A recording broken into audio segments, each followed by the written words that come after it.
So, the first thing we need to do is survey the area. Call 911 for emergency after checking the injured person.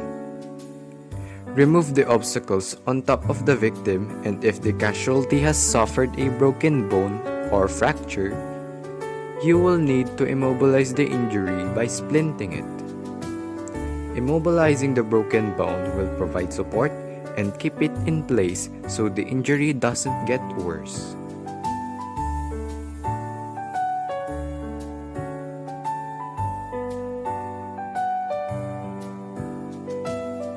Help the person get into a comfortable position. Reassure and encourage the victim to rest. Cover the victim with a blanket or clothing to keep him or her warm. Before splinting, first be sure to control any bleeding or hemorrhage and treat the casualty for shock. Establish that the casualty circulation is not impaired prior to splinting.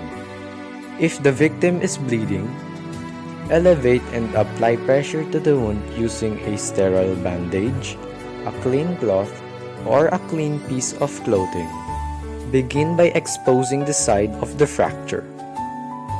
If the bone is exposed as in a compound fracture, be sure to cover the ends with sterile dressings prior to splinting.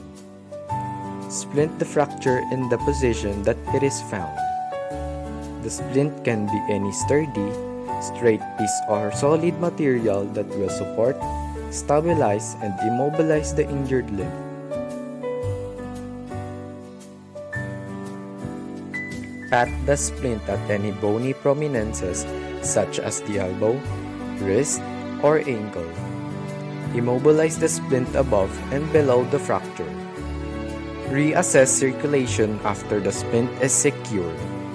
When in doubt, treat all injuries as a possible fracture.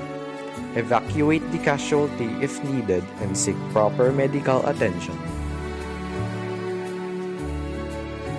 To avoid further injury, never try to reposition a fracture or put back an exposed bone.